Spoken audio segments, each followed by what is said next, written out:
تو نمازوں کو بنانا، جس ہماری نماز بن گئی تو یہ نماز ساری زندگی بنا دے گی۔ اس لیے قیامت میں سب سے پہلے نماز کا حساب ہوگا۔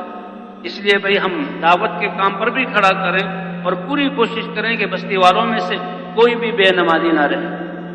ہم چاہتے ہیں کہ ہمارے سارے شعبوں میں درستی آ جائے تو نماز پر ڈال دیں، کیونکہ نماز اللہ کا اتنا بڑا امر ہے کہ انسان سب چیزوں کو چھوڑ کر، سب چیزوں کا خیال چھوڑ کر، اپنے آپ کو نکال کر اللہ کے سامنے کھڑا ہوتا ہے۔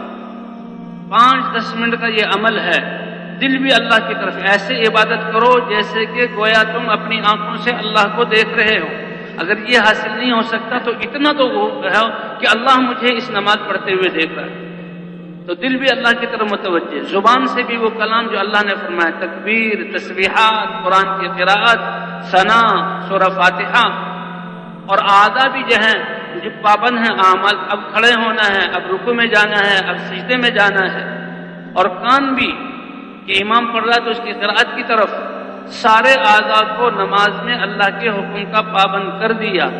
تو یہ اتنا بڑا عمل ہے کہ اب اس کی زندگی میں جتنے بھی اعمال ہیں وہ سارے اللہ کے حکم کے مطابق بن جائیں گے۔ جس کی نماز بن گئی اس کی زندگی بن گئی۔ ہم اپنی زندگی بنانا چاہیں، اپنی اولاد کی تربیت کرنا چاہیں، شعبوں میں صلاح لانا چاہیں تو نماز کی طرف متوجہ کریں۔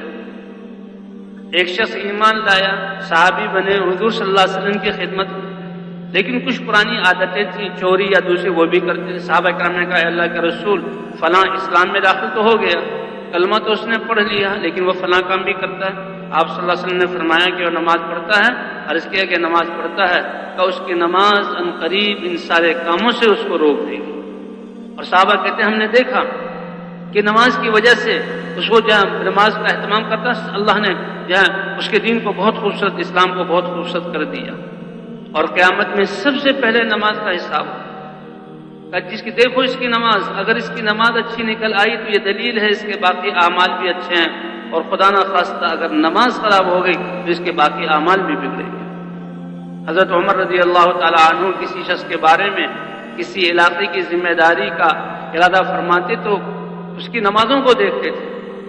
اس لیے بھائی ہم نے فرض نمازوں کا بھی اہتمام کرنا، صف اولیٰ میں پڑھنا، تکبیر اولیٰ کے ساتھ پڑھنا، اسی طرح تہجد کی نماز پڑھنا، اور جیسے ہم یہ بیان کر رہے ہیں کہ کرنے والے اللہ ہیں اور اللہ سے مانگنا ہے، اللہ اپنی قدرت سے کاموں کو بناتے ہیں، اسی طرح ہم نے بھی اپنی حاجات اور حالات کے وقت نمازوں کو پڑھنا۔ وَاسْتَعِينُوا بِالصَّبْرِ وَالصَّلَاةِ، اللہ کی مدد چاہو نماز اور صبر کے ذریعے۔